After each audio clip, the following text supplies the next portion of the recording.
بسم اللہ الرحمن الرحیم۔ ایک قرضدار کی کہانی۔ امیر عراق خالد بن عبداللہ اپنے مسلح محافظوں کے ہمراہ کسی دورے پر جا رہا تھا تو راستے میں ایک شکستہ دل اور بدحال شخص ملا اور اس سے کہنے لگا، میں تجھے اللہ کا واسطہ دے کر کہتا ہوں کہ اپنی تلوار سے میری گردن اڑا دے۔ خالد بن عبداللہ نے کہا، افسوس ہے تجھ پر، کیا تو اسلام قبول کرنے کے بعد مرتد ہو گیا ہے، یا تو بال بچے دار ہو کر زنا کا ارتکاب کر بیٹھا ہے، یا تو کسی انسان کو ناحق قتل کر بیٹھا ہے۔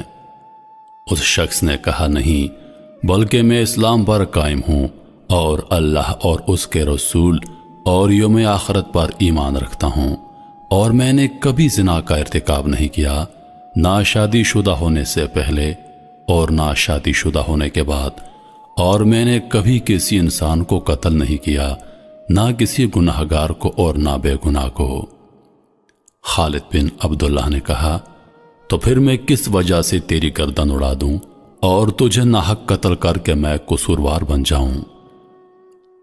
وہ شخص بولا، وہ اس لیے کہ میرے پیچھے ایک دشمن لگا ہوا ہے جو نہ مجھے کہیں باہر جانے دیتا ہے، نہ گھر بیٹھنے دیتا ہے، نہ کسی سے بات کرنے دیتا ہے، نہ خاموش بیٹھنے دیتا ہے۔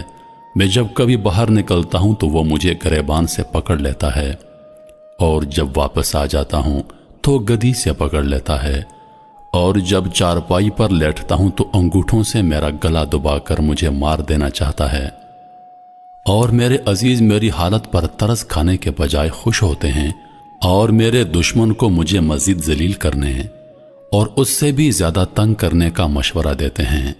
ان میں سے کوئی بھی ایسا نہیں جو اس سے میری جان چھڑوائے اور مجھے سکھ کا سانس لینے دے۔ میں تو اس جینے کے ہاتھوں مر چلا، لہٰذا تو میرے ساتھ نیکی کر اور مجھے روز روز مرنے سے بچا، اور ایک ہی دفعہ مار کر میرا قصہ تمام کر دے، کیونکہ اس دشمن نے میرا جینا حرام کر رکھا ہے۔ خالد بن عبداللہ نے کہا، افسوس تیرا دشمن بڑا سنگ دل اور کمینہ ہے، جو تیری مجبوری پر ترس نہیں کھاتا، اور تیرے رشتہ دار بڑے بے مروت ہیں جو تیری مدد کرنے کے بجائے تیری مصیبت پر خوش ہوتے ہیں۔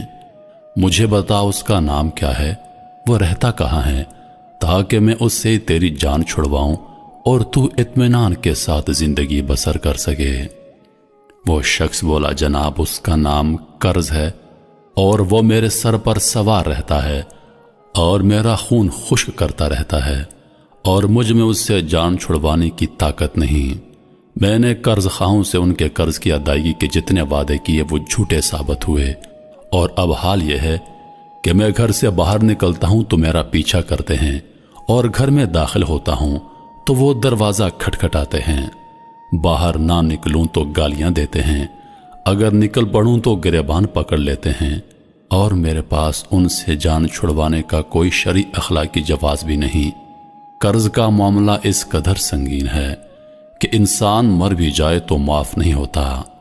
مجھے اس سے خلاصی کی کوئی صورت نظر نہیں آ رہی۔ خالد بن عبداللہ نے کہا، اے بھلے انسان، تجھ پر کتنا قرض ہے؟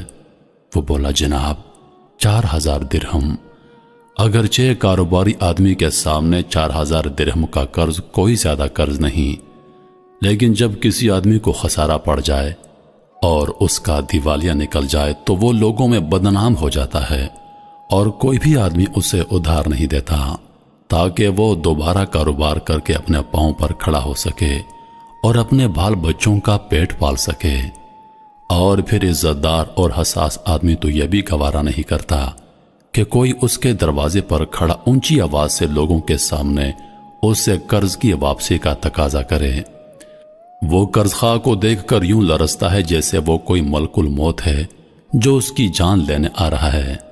اس کے لیے 4000 درہم کی رقم بھی 4 لاکھ درہم کے برابر ہوتی ہے، اس لیے اس نے اپنے گمان کے مطابق بہت زیادہ قرض بتایا، جو پورا 4000 درہم تھا، نہ کم نہ زیادہ۔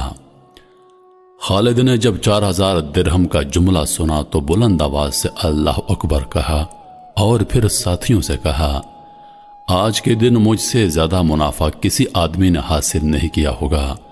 میں نے اس آدمی کو 30,000 درہم عطا کرنے کا ارادہ کر لیا تھا، لیکن اس نے 4,000 درہم بتا کر گویا مجھے 26,000 درہم واپس کر دیے۔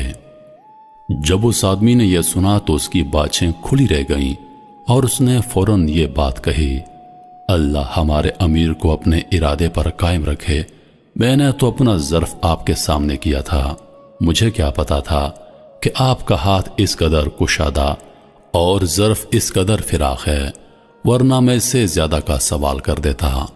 آپ اپنے ارادے پر قائم رہیے، اپنے متعلق میرے موجودہ گمان کو کم نہ کریں۔ خالد بن عبداللہ نے کہا، آپ بے فکر ہو جائیں، ہم ابھی اس دشمن سے تیری جان چھڑواتے ہیں، اور اگر تیرا یہ دشمن پھر کبھی تیرا پیچھا کرے تو ایک مرتبہ ہمیں پھر یاد کرنا، ہم پھر بھی تمہیں اس کی قید سے آزاد کریں گے۔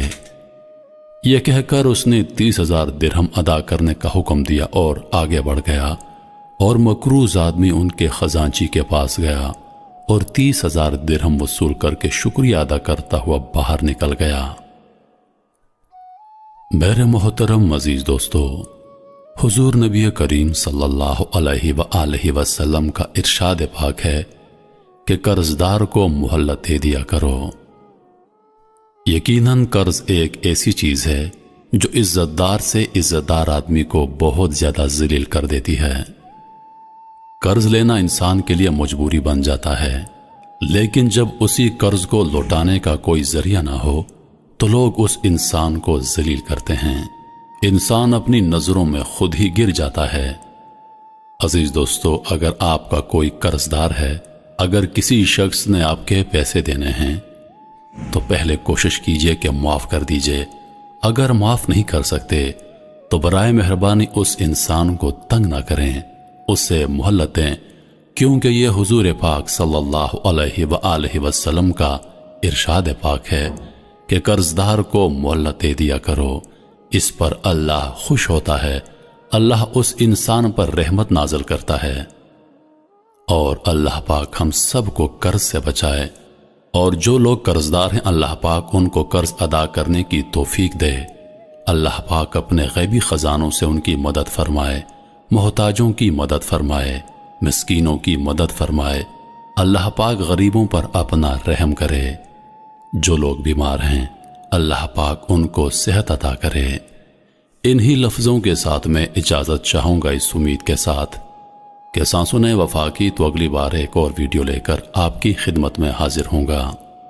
تب تک کے لیے خدا حافظ۔